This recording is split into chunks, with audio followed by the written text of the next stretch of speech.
Hey Internet, I'm Chris, and this is the place on the internet where I talk about comics, movies, games, and things I'm generally passionate about. So, why do comic creators still get screwed in the year of our Lord 2024? So, recently, the Venom 3 trailer, Venom The Last Dance, came out, and everyone, including the creators of Null, were surprised to see him make an appearance in the trailer. Null is the god of the symbiotes. He appeared in Ryan Stegman and Donny Cates' iconic Venom run in issue 3, was a character that was featured in a Marvel event, The King in Black. It was a universe spanning event. It was, I would say, one of the classic Venom runs and one of the best villains created of the last 10 years. And something I would say King in Black was probably one of the last great sort of Marvel event that really led up to a crescendo. If you were reading that book, the tie-ins were really great. But with the release of that trailer, like everyone that was reacting to Null appearing in that trailer, Ryan Stegman and Donny Cates were also reacting to it because that was the first time that they were finding out that their creation was actually in the film. Now, if this is the first time that they're finding out about it, you'd imagine that they're probably not getting paid for their character appearing in this film. And now, with creator owned work, and we know the Big Two has a long history of screwing creators when it comes to credit and compensation for them appearing in billion-dollar movies. It sucks that they had to find out this way. Now, sometimes you want to avoid spoilers, but in the past, I think, hey, maybe a heads up, maybe a little check, a blind royalty, something, because this is getting out of hand. And it's always, I mean, there's worse than the creators of a villain in a series that was already established, like a Venom, like the creators of Superman, obviously Bill Finger when it comes to the Batman, and, Jim Starlin, the creator of Thanos, got paid more for the appearance of KG Beast in like 5 minutes of Batman versus Superman than he did for creating Thanos, who was the featured villain of the most financially successful franchise of all time, and I would say is probably one of the great cinematic villains of all time, and also great comic book villains of all time. Yet he was paid more for a minor character named KG Beast. The system's broken. And also recently we had Jen Bartel, who is a fantastic artist, talk about the fact that their art appearing in Marvel Snap, which is the very popular trading card game, digital trading card game on mobile, does not see a dime from her art, which is crazy because a big part of that game, if you've ever played it, is collecting new art. There are some artists that create specific Marvel Snap art, but a lot of it is appropriated covers, art that Marvel already owns. But Jen, I would say, anytime I got a Jen Partel card, that was pretty exciting. And I'm sure people just collect Jen Partel art when it comes to that game. And she took to Twitter X to talk about the fact that one, she has not been compensated for it. Two, how the Big Two put artists in a position, especially ones that don't have much standing, in a position just to take work or don't eat, which sucks. And I think I think a lot of people will say, hey, you knew this is work for hire. You shouldn't have created that character. You knew what you were getting into when you were getting into bed with Marvel, DC, and these different companies.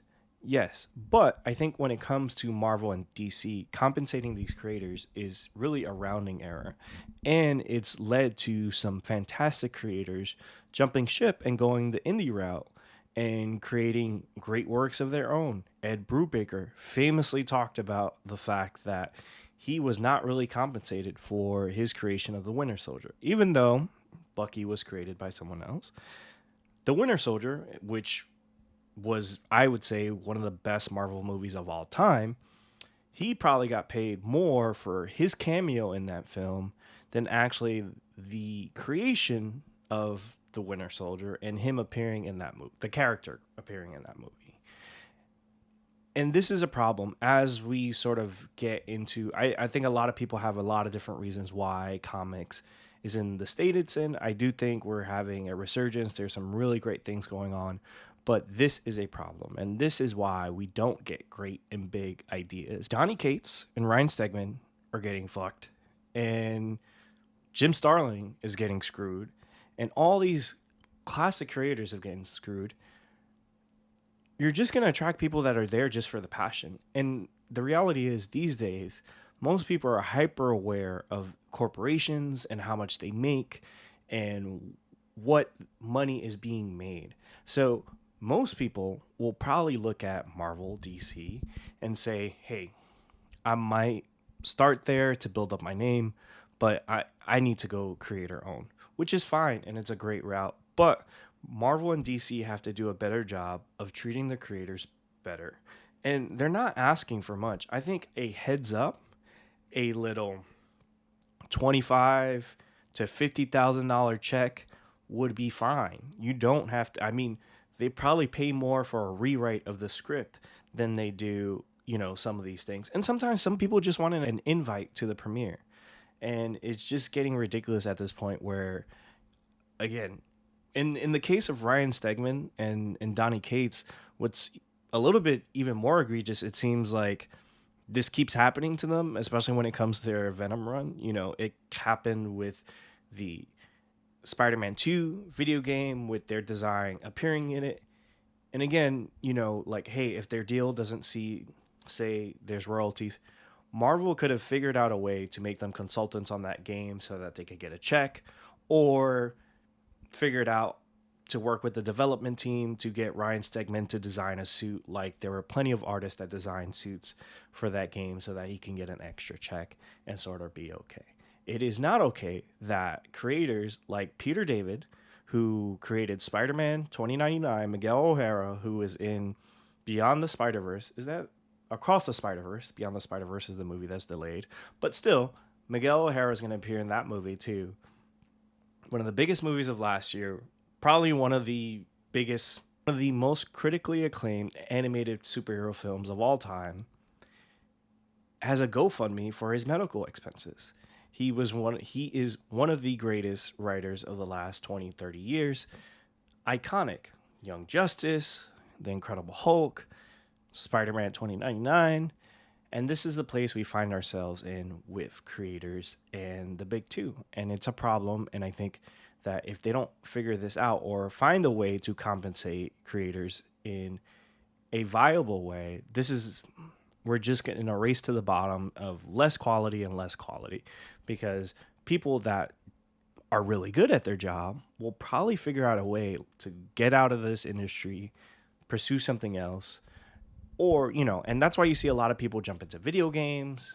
That's why as soon as a creator gets a chance to jump into Hollywood and get some of that cash, they jump into it. You want people to be able to stay in comics.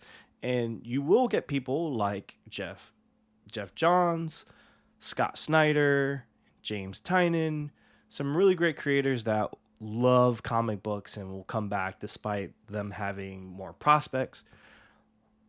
But that's going to get rarer and rarer because, again, as I said, these days, most people are hyper aware of these things.